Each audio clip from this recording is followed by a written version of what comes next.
thick green pest control car from Wilmington, Connecticut, the Magnum, Michael Bennett. Matt, the defending champion of the series, drives car number 9. We'll start on the outside of row number 3 in the 9 Massachusetts. That is Ryan Tagg. But the guy that everybody has their eye on this season drives car number 68, starting at the outside of the front row. Jeff Rocco won 4 races than any other competitor in the division last season.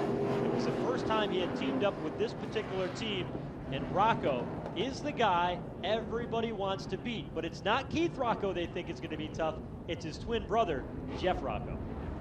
And he has that old Pabst Blue Ribbon headband in that front seat, which is his souvenir, reminding him of the late Richie Evans, who won the first icebreaker, or won the first tour race in 1985.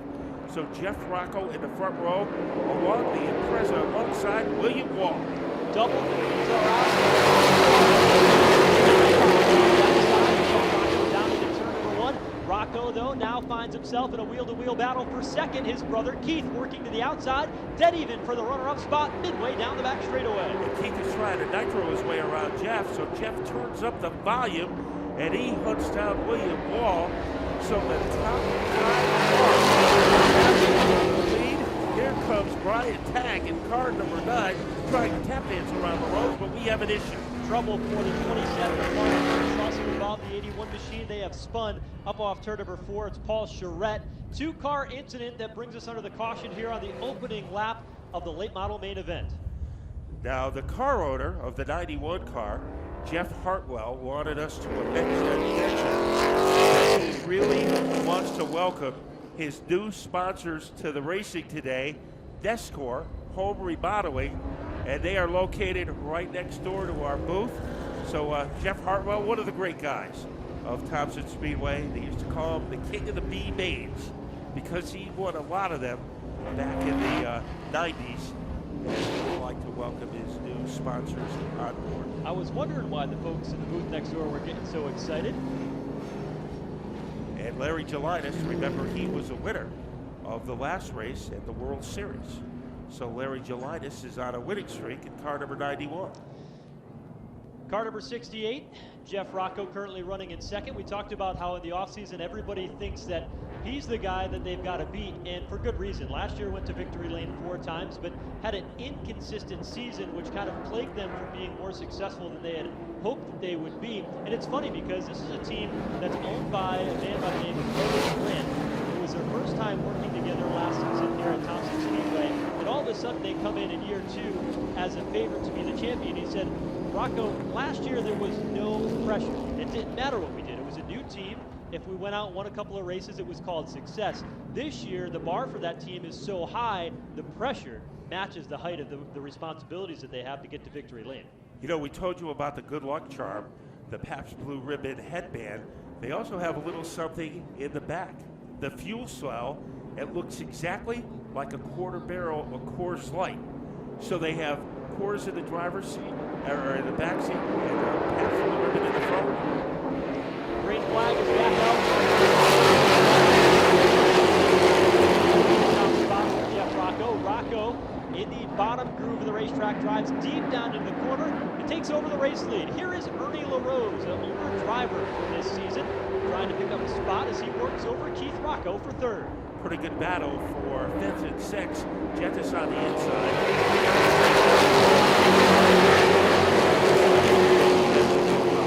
As he is able to surge past the 70, but not by very much. Tagg able to get that outside lane working to his advantage. Hangs out to the 4th spot to clear Rick Gentis. Gentis now finds a mirror full of Larry Gelinas in turn 3. And Gelinas is trying to tuck his way.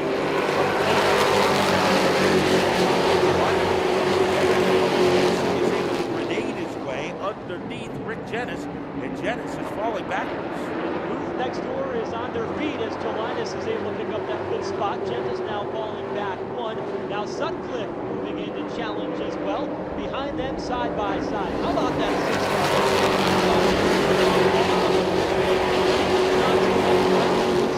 He's very, very impressive, and he's showing some more strength here under the bright blue skies of Thompson Speedway. And he has bright blue skies in his future as he has to hold off Jim Banfield in car number 22. Gentis is mixing it up.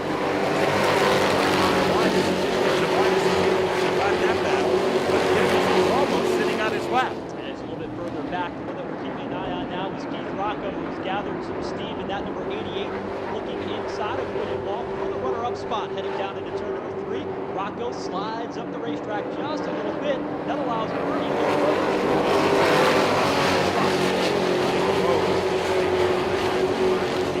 at Thompson before taking it off. And right now we have a problem get involved in the 5 of Tom Carey the third. And Carey is able to get that car moving again as he wound up in Scott's turf builder country, adjacent to the front straightaway.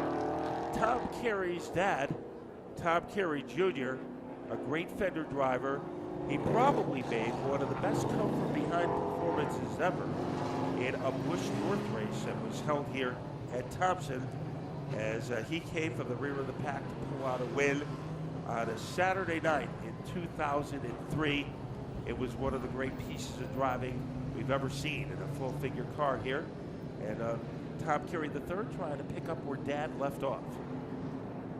William Wall in car number 4, riding in the 3rd spot after starting on the front row. Winner of his heat race here yesterday, and last season was pretty impressive during some of the summer months, was able to lead a handful of laps. Now beginning his sophomore season, earned best appearing car for this event. That was awarded earlier today at the fan appreciation party. But William Wall is a guy, he said, last year one of my struggles was about 5 laps on a run, I was really fast, and I could pass cars early on in the event. Right now we're on lap 5. He said, but after that point, he said the car began to fade, and I couldn't be as aggressive as I wanted to. They spent a lot of time in the offseason taking this car apart, top to bottom, as many of the teams do. They had a really successful test on Easter weekend, and when they came back here this weekend, all that diligence and homework and hard work in the offseason paid off. And William Wall, a former competitive in the limited sportsman division, all of a sudden has become an instant force in late model competition. And if he can solidify a position inside the top 5 after today's event, I think it's going to prove that hard work definitely pays off in the sport of auto racing. Yeah, instant force, I think, is the best way to describe that. And he was fast last year from laps 1 to 10. And now he's got to work on being fast from laps 11 to 25. And we'll see if he can hang out in the top 5. Right behind him in that number 97 car, Ernie Lose. That was a car formerly owned by Bruce Thomas. He drove it to a couple of Waterford Speedway championships. And the 78, Walt Sutcliffe, he was a great driver in Florida.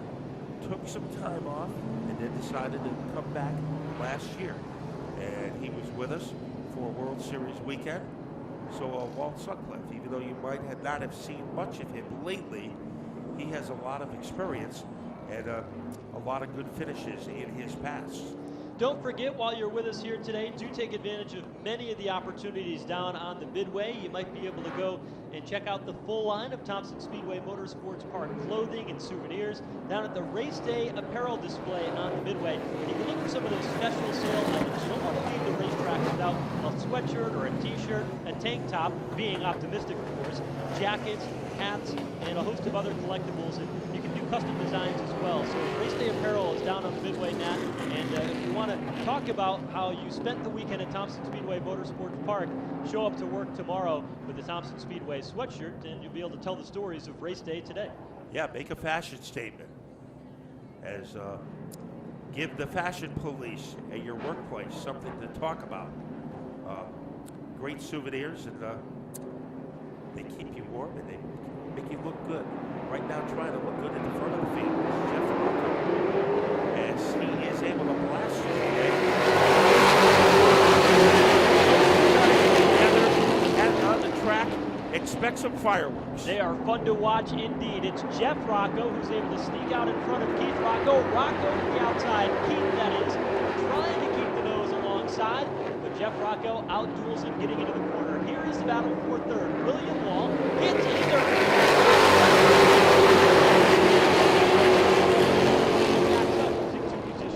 And Brian Tagg is a beneficiary of that, as he is able to swoop into 4th place away from Ernie Lose.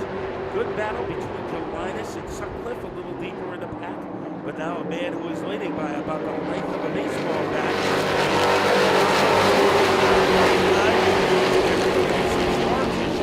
On the back bumper for Jeff Rocco before this race is over.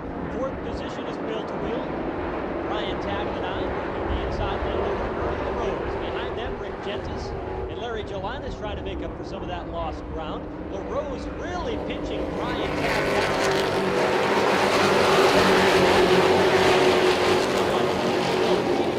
on each other for the fourth spot.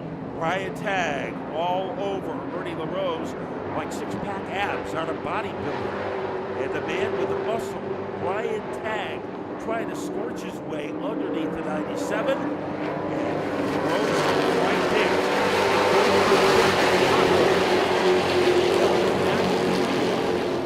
Tag to the inside. LaRose with the advantage. Runs around the top, gets through. Tag back to lead. Here comes Gentis. Closing in. Gentis said in the offseason, he said, you know what, I've got to step up my game. This late model competition.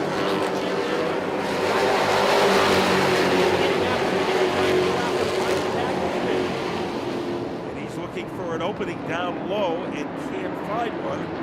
So Gentis continues to work hard. Another impressive run for the 6 of Nick Johnson as he continues to hang out in this place. That is third running in lead place. Sometimes you can translate an 8-lap qualifier to a 25-lap feature event. Johnson is pretty hanging there in the top 10. And he might be able to even improve his performance. This is only his second year driving the late model.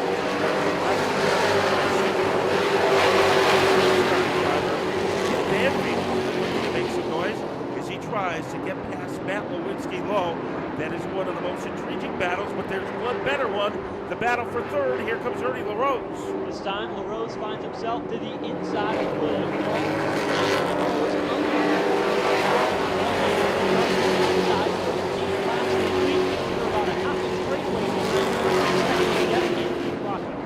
And a little forearm shiver by Ernie LaRose as he is able to get into third. So he just tuckered out William Wall on that occasion. Brian Tag continues for a fifth, followed by Rick Jennings with a 1-2 punch in the front of the field. Jeff Rocco, Keith Rocco, as they free trade their way into number 3. Starting to open up plenty of distance. The Rocco twins, Jeff, looking for another victory in the late model division and continue his dominance in the class. But can Keith Rocco 2 on icebreaker?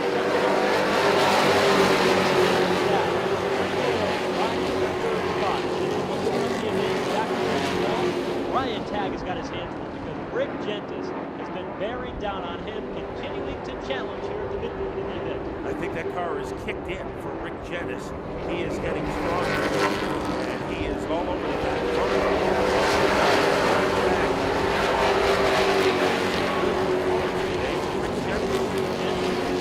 In that white and red number 70, here's Tag now, trying to find racing room to the inside of William Wall. Nothing doing there.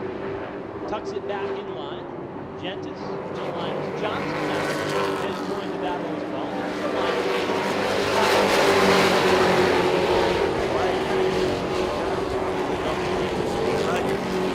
Now Tag is on the attack as he tries to fireball his way underneath William Wall.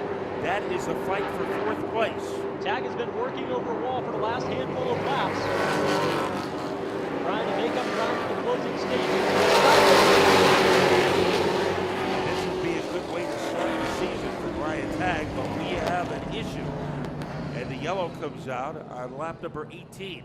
Car has gone around off turn number 4 through the infield grass, that black and yellow number 22 of Jim Banfield, who it's really good to have Jim Banfield back in the competition. That wasn't with us last year, came back to run races here in the late model division this year. He said, I just missed running on a regular basis at Thompson, and it's good to have him back in town.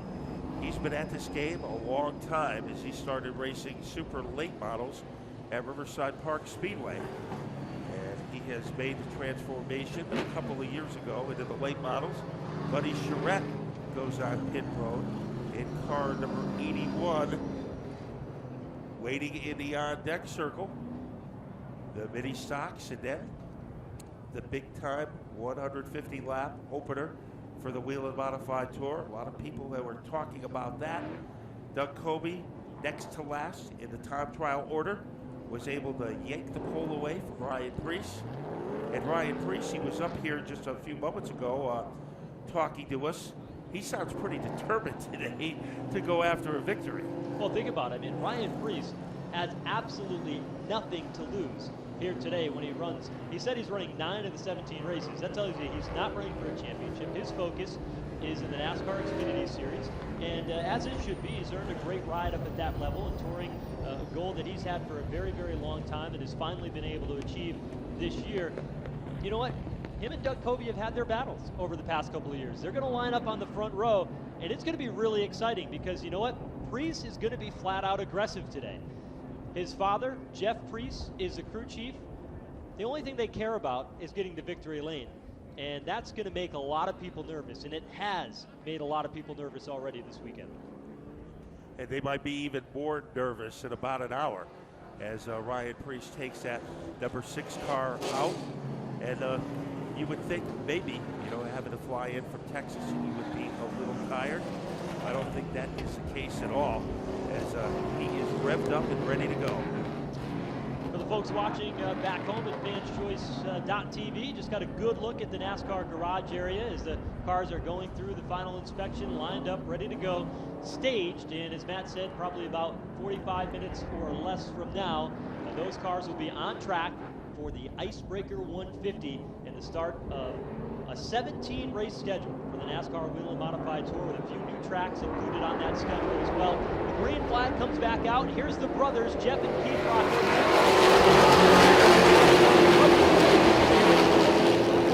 Boy, a little bigger that time by the 88 of Rocco, but he cannot handle the speed of Jeff, as Jeff is able to plow his way into the lead again. We have a fracas on the backstretch. The 21 car involved, as the driver is Ryan Lynham, as he was twisted up against the fence. Also, the 23 of Lloyd Anderson is involved, and the 00 car of the 15-year-old Thomas Morshed. So those 3 cars in a predicament with 7 laps to go. We talked about this a little bit earlier in the day, but the next time we are racing here in Thompson is going to be coming up on May 18th, which is a Wednesday night. And Matt, that's going to be a fun one under the lights here at the Big T. We've got a limited sportsman long distance event presented by Circuit One Events, Wednesday night, May 18th. It's really great entertainment because you get in after work, a couple hours of racing, and we get you home nice and quick so you can get back and get to bed so you can get to work the next day on Thursday morning. And that's going to be continuing every couple of weeks. We're here on June 1st as well, June 15th. And I think one of the nights that we're really looking forward to is July 9th. It's a Saturday night event, the weekend after 4th of July. It's for the fans night. So if you've got family in town on 4th of July weekend that might be staying with you throughout the week, if they're here that following weekend, July 9th, we're going to be racing on a Saturday night here at Thompson. And our guest division on that occasion will be the drivers of the Northeast Mini Stock Tour, defending champion Toby Wells. So they will be making their 2016 appearance on Saturday, July 9th. Going to be a very fun weekend of racing, still yet to come. Mini stocks on deck, Wheel and Modified Tour after that. And as we look through the schedule, Matt, it's a 10-race schedule this year, and a lot of folks have really liked that because it gives you a couple of weeks off in between, get your car ready, come back out. And so we've really seen a very positive response from many of the drivers and teams of running 10 races this year at Thompson. Yeah, the schedule is a little more forgiving. If you have a bad outing, you have many more races to make up for it than you did a year ago. So the drivers are in favor of it. Somebody like Jeff Rocco would have helped him because he had some brilliant performances and he also had some horror shows. So a little more recovery time in 2016. One of the things that makes this division unique here at Thompson is that these cars run with the ACT Late Model Tours, the series owned and operated by Tom Curley and Ken Squire up in northern Vermont. That's a series that we'll have here on hand for a series of Speedway racing in the middle of October. They were here again last year, put on a great show, and it's really been late model country here as of late. Of course, we're in the middle of modified country, but by changing the rules, this late model division at the Speedway has really blossomed with the ACT rules package. And you've seen a lot of drivers come and go that compete maybe at Seekonk or other racetracks in the area that has really rounded out the field of competitors. Now correct me if I'm wrong. The defending champion of the ACT race here at Thompson, Brian Hoare. That's right. As a very memorable battle last year between Brian Hoare and Dylan Bolts. So that'll be a great race, and that'll be part of our World Series weekend in October. All right, we're doubling them up, Matt. Twin brothers at the front. Jeff Rocco and Keith Rocco. For a long time, Jeff Rocco was a crew member for Keith Rocco. And Keith will tell you, he says, you know what, my brother may be the crew guy on my modifieds when I'm out there winning all these races, but you should see when he gets behind the wheel, he is pretty good himself. And we have seen that to be true. Jeff Rocco has been the bridesmaid many times for his brother, has dedicated a lot of time on making him successful, making him a national champion. Today, in this division, it's Jeff Rocco's time to shine, but he's got to beat his brother to be able to get the job done. And all Jeff Rocco needed was an opportunity, and he has it in that car number 68 from Aaron Grant. As the wheels are in motion, here are the Roccos, dead even. Give Advantage to Keith Rocco on the outside, racing for turn one. Behind them, one car, it's Jim Banfield, backs into the turn one wall. That'll bring out the caution flag once again as they were helter-skelter at the tail end of the field when they went down into turn number one. Banfield has been able to limp that number 22 away. One car, it's the 00, still sits pinned up along the outside retaining wall for the young 15-year-old Thomas Moorshed, regular at the Seekonk Speedway, who's got a lot of damage on the front of that 00. Keith was able to have a little edge when they crossed the stripe, but by the time they got into turn one, it was Jeff Rocco who was able to reclaim his dominance. But Keith, a lot more experience behind the wheel than Jeff has. So we'll see if that comes into play over the final 7 laps. Of course, their dad, very colorful driver, had a great career. A lot of great moments here in a modified. Ronnie Rocco, and he used to show this picture of that he had in a scrapbook from the Merited record. He used to bring it here, and it showed Ronnie working on his car and his 2 assistants dragging the tires at 5 years old were Jeff and Keith. So those guys have been around race cars all their lives. One of the unique stories I remember a few years ago when Keith was engaged to his fiancée, Cassie. Now Cassie Rocco was Cassie Ceravolo. Back in the day when they were looking back through some of the memories, Ceravolos were one of the families that the Roccos always raced against. And at one point in time, you had Cassie and Keith both at 5 years old in a victory lane photo of Ronnie Rocco's victory. Now they went on to marry, and as we mentioned earlier, welcomed their second child, a baby girl, over the winter months. And so that's a really tight-knit family. You know, they share the Christmas dinners and they share the experience. Jeff really likes being an uncle by the toys that you see him get KJ over the years. So they're tight-knit, but I tell you what, when you put the helmet on, when you're a Rocco, all bets are off, and you forget about all that. It's just about getting to the checkered flag. Yeah, they might share a lot of things, but they're not going to share the trophy for today's icebreaker, as they both won. That trophy shaped like a piece of ice, and right now it's been a pretty captivating performance by Jeff Rocco in car number 68. 4-time winner last year. Very intense guy behind the wheel. I think he is extremely serious. You wouldn't know it sometimes. He's a very loose guy off the track, but when he is behind the wheel, he is very intense. I think that's a good way to put it too, Matt. Over the winter months, I had the chance to visit a lot of race shops, and I spent some time going around to different teams, and Keith Rocco was one of the shops. Of course, you know, and Rocco has a lot of his modifieds all kept in one place. Not this particular late model, but it was a completely different Keith Rocco. On race day, he's all focused. He doesn't have time to talk to you. He's focused on getting his race cars going quickly around the racetrack. And a lot of that's because he runs 2 or 3 races on a weekend, so he has a very, very busy schedule. Well, Jeff Rocco is exactly the same. They're both very focused when it comes to the racetrack. They're worried about tires, fuel setup, and getting to victory lane. And even Jeff Rocco himself this weekend, very busy. He'll be spotting for Donnie Leah in the number 8 car later on today in the Icebreaker 150. So they certainly don't sit still around the racetrack.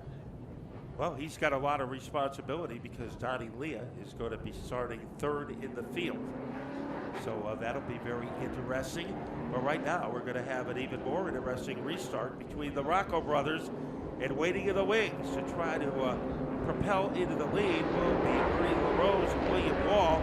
The speed increases.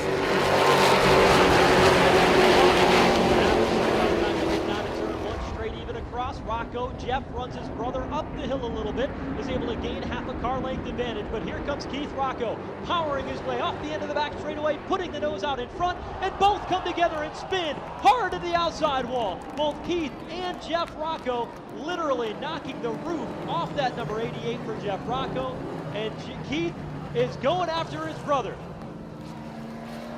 Wow, Keith is some choice words for Jeff. As they came together going down the backstretch, you could almost see the dark clouds forming and the threatening skies hovering over those two guys. And they both hit the wall very hard. Keith Rocco is not happy about it.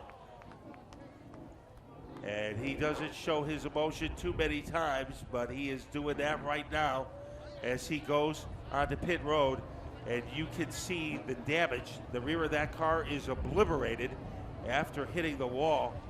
A lot of debris on the rear of that number 88 car. You could almost sense that something was going wrong because you had two guys who weren't going to share the winner's circle, and nobody wanted to back down. Look at the roof on that 88. Literally peeled the roof right off it. And Keith Rocco is hot under the helmet. Jeff Rocco's car sitting up there in turn number 3. Jeff Rocco is out. He's about ready to walk down the banking. Both in synchronous spins. Back their cars into the outside concrete up there in turns 3 and 4. They look like the Flying Walenda brothers and not the Roccos as they went into the wall between turns 3 and 4. But Jeff will walk away, and Keith will take his car behind the wall. So his day is over. And boy, it's a good thing that Christmas is 8 months away, so they've got time to sort it out. Badly beaten. They'll be back again on May 18th, as the late models will be playing a big part of that show. So you're going to see a great rematch between Ted Christopher and Keith in the Sunoco Modifieds. And the Rocco brothers will be back in action as nobody wanted to back down. And when that happens, you know, the case of supply and demand. There was only a limited supply of room, and both drivers demanded it. And Keith so when Rocco, that happens, they wind up in the concrete. Keith Rocco is out. He's out of the race car, surveying the damage there in the infield, walking around in dismay, stunned, battling for the race lead with his twin brother. Jeff Rocco has climbed from his number 68, which still sits parked, now being pulled off the racetrack with a wrecker up in turn 3. Both badly damaged and beaten race cars. It's not to be today for the Rocco twins. Yeah, the Roccos turned into Rock'em Sock'em robots here on lap number 18. So we have been stuck on lap number 18 for a while. But Keith is very upset, and I imagine Jeff is probably the same way. Now, don't forget, our New England Antique Race Trailer is on the Midway today, and you can be a member of NEAR, only $20. They'll be having their annual Hall of Fame dinner on November 13th at Manili's Catering in South Windsor, and that is always a great day, probably the #1 sports dinner of the year because it specializes in memories and heroes. So last year, one of the inductees was a guy who won a lot of races at Thompson, the late Jim McCallum. So that'll be on November 13th, and you can be a part of NEAR. $20 membership. It gets you the newsletter, which is published several times during the year. Ernie Lose has inherited the lead, Joe, and you know, it's not surprising that the Sparks were able to fly, but just how vicious they were, as both those drivers really punished the wall. '68 machine of Jeff Rocco's car being towed back along the infield, and they're going to park them, of course, right next to each other, right? Couldn't be any other way. As he works it down through the infield grass. Badly damaged cars. You see it on the back of the wrecker there. Ernie Lose, the big winner of this machine, and you know what? Lose has been fast all race long. We've talked about the Roccos, of course, but Lose has been just as good riding in the third position. As his incentive for coming back here, he said there's only one reason that he decided to make a comeback. It was because of his daughter, Nicole, who was too young to see him earlier this year. He was winning a lot of races. So that was the incentive for him to come back.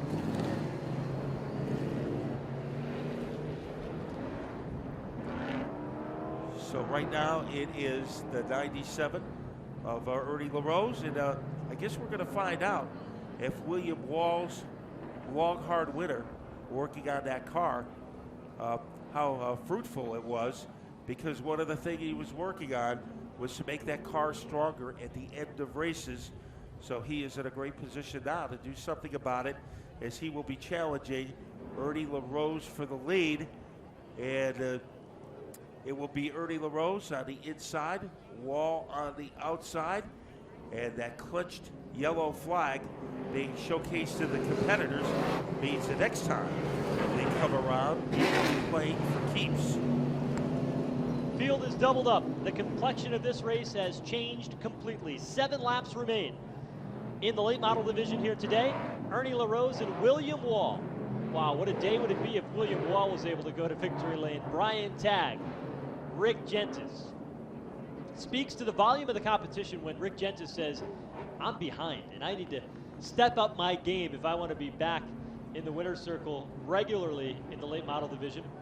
Lights come back out atop the pace car. The Rocco brothers just a moment ago exchanging pleasantries down to the infield. I'm sure there'll be more to talk about that later when they get back to the shop. But that's going to add some drama as the season goes on. And the rematch on May 18th, that's going to be spectacular. I'm sure Jeff will have a few different words when he talks to Donnie Leah later on today. The vocabulary will be a little bit different. I think that's safe to say.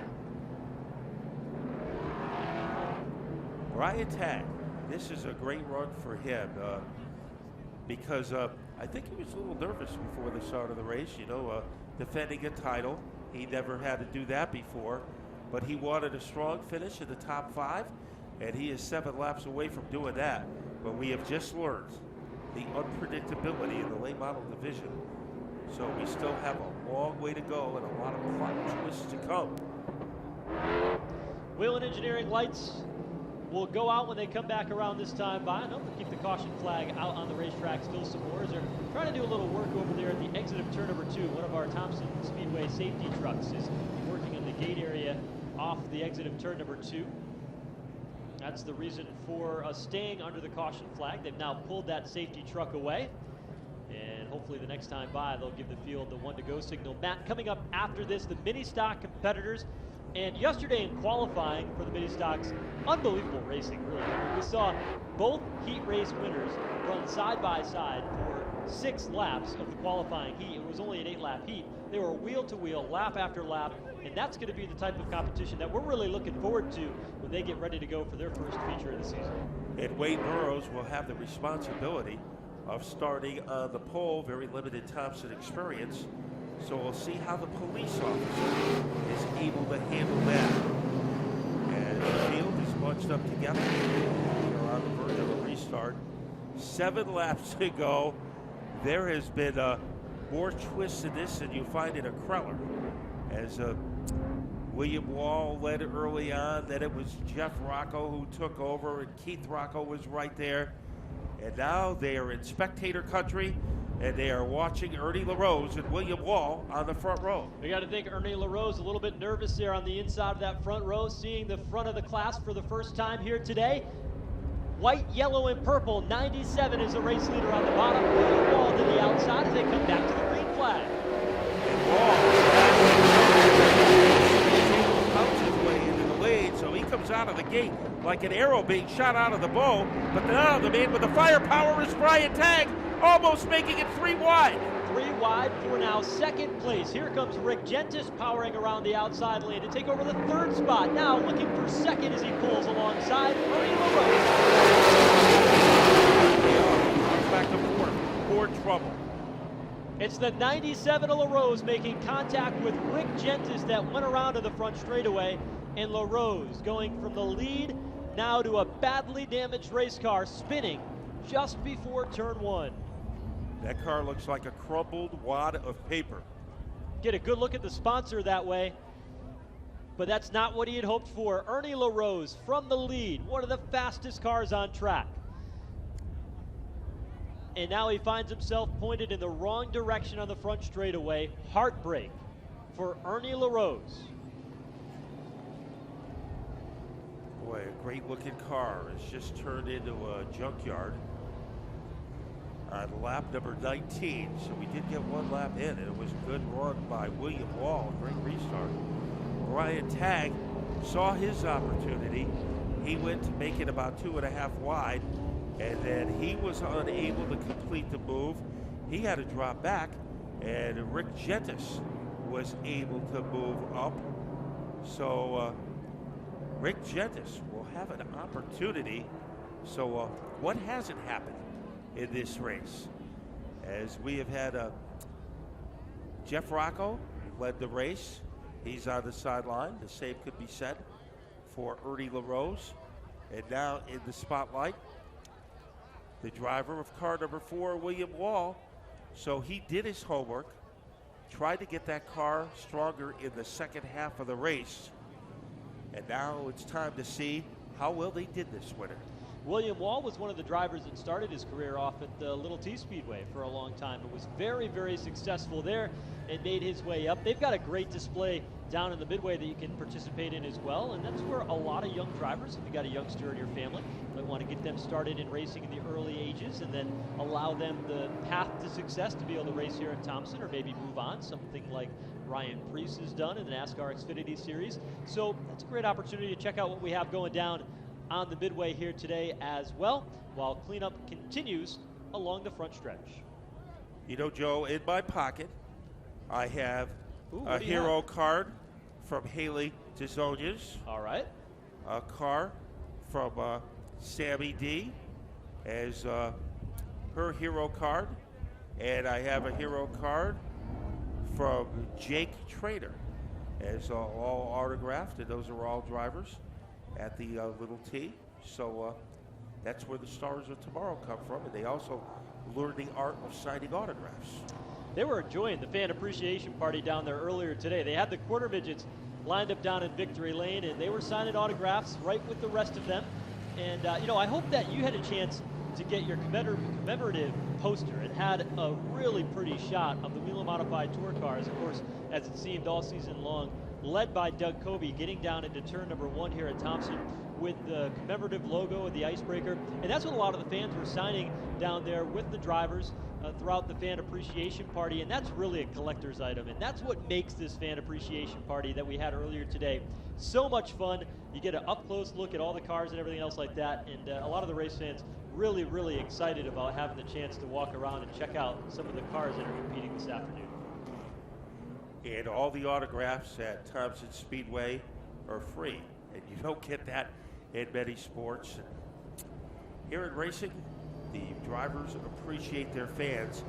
William Wall, I think, appreciates the outside groove, so he's going to restart on the outside. And it makes a lot of sense because he was able to dazzle the field the last time out. So William Wall will stay to his strong point. And in his hip pocket, Rick Gentis, who has won more late model races at Thompson than any other driver. And this track has such a rich late model tradition. Rick Gentis is a big part of it. This is going to be a showdown between Wall and Gentis, with a couple of guys waiting in the wings, Ryan Tagg and Larry Gelinas. Rick Gentis has a brand new race car this year. He brought it out to test 2 weeks ago, and he backed it into the wall during testing They had to go back and rebuild it. So this is the first weekend that this car has been on track. He's a veteran, but anytime you can take a brand new car out and go to victory lane with it, that says something, and it certainly gives an attaboy to all the guys that put that car together. In that number 70, Rick Gentis running second, trying to turn a dismal season around from last year, try to get that victory back into the championship winner's circle. You know, we haven't talked much about this driver, but he is running in 6th place, Matt Lewinsky-Lowe, as he has moved up to the late models, and he is having a pretty strong run in car number 17, as he has stayed out of trouble and has moved to the top 6. Green flag displayed from the top of the flag stand again, and William Wall can't even complete the pass down to turn number 1. Gentis gets a little bit out of shape on the inside lane. They're dead even for the race lead off turn 2. And also kicking up his heels is Brian Tagg. Here comes Gentis as he tries to jackknife his way underneath Wall. Gentis goes around. Gentis in trouble. Making contact with him is Brian Tagg. And we are able to see Right direction, Corey Fanning is spun, and William Wall is at the front of the field. Down the back straightaway they go. 4-car length advantage. William Wall over Larry Jelinas, but the caution flag comes out as Corey Fanning in that incident spun to the inside of turns 3 and 4. Matt, you asked a little while ago, what haven't we seen in this race? I think that list is starting to get pretty short at this point. You know, a spin action by Rick Gentis, and he was able to keep the car moving and keep it pointed forward. That front of the car looked like somebody popped some Jiffy Pop in the front of it. That's a 55 of Brandon Warren from Chicopee. And Rick Gentis, a wild spin there, and he was able to keep moving. That car never stopped. And he ruffled the feathers of Brian Tagg. As Brian Tagg, for the second straight restart, had a great jump, a great exit off of turn number 2. Turn number 2 turned into a launching pad. And Larry Jelinas has moved up to second. You can probably hear it over the PA. We've got the booth next door that are backing Larry Jelinas. They're all on their feet and clapping and cheering. And their driver now up to the second position. As they were spinning over there off turn number 3, they were all on their feet watching Jelinas make his way up to the front row. So car number 91 in position to possibly steal one here today. Yeah, NASCAR home remodeling. And Larry Jelinas would like to remodel his house with a winner's trophy today. So Jelinas being shown in the second position. They sort out the starting order. Here's Brian Tagg. Had a near flawless season last year. Was very good today. Running third at the time of this incident. He's on pit lane, right front damage. The fender is pushed back. Hard to tell if it's actually leaning on that right front tire. But they're going to try to pull that out, clear it out, and see if he can gain some positions in the final 5 circuits. About the only silver lining for Brian Tagg is that the 2 guys he expects to battle with for the championship, Keith Rocco and Jeff Rocco, they were knocked out of the race before he was. So there is a silver lining for Brian Tagg, but he probably doesn't want to be concerned about that. He wants to get that car back out on the track and maybe pick up some positions, because he is looking at the big picture right now. How about Matt Lewinsky-Lowe? You mentioned him a moment ago, Matt, that green and black, number 17, running in the 3rd spot, making the move up to the late model division. His brother, John Lewinsky-Lowe, took this car out and tested it a little bit, and John Lewinsky-Lowe said in modified racing, real modified tour, I've got the right opportunity at the next season. So that could be an interesting story to follow along the way for the Lewinsky-Lowe family. Yeah, John Lewinsky-Lowe has competed in the ARCA series, and he shook down the car for his brother yesterday. And Matt Lewinsky-Lowe in the rarefied atmosphere of 3rd place with 5 laps to go. Jelinas on the inside. The race leader chose the outside lane, William Wall, looking for that first late model win. Matt Lewinsky-Lowe on the inside of row number 2. And Nick Johnson restarts to the high lane. The green flag is back out, and William Wall Restart starting from the outside. Jelinas is right behind him. Matt Lewinsky-Lowe, they are teaming up on him. Nick Johnson is there, and Mark Curtis is there. Curtis, who won here last season, now looking inside of Johnson. That's for fourth. Gentis, though, is not done after that spin-off turn number 4. He lost Now we're going after Nick Johnson in the 6 car. So Gentis still has a lot left. So does William Wall, as he is trying to open up a vacuum between himself and Larry Jelinas. padding that advantage. It'll be 3 laps to go when they come to the line, this time by the late model division.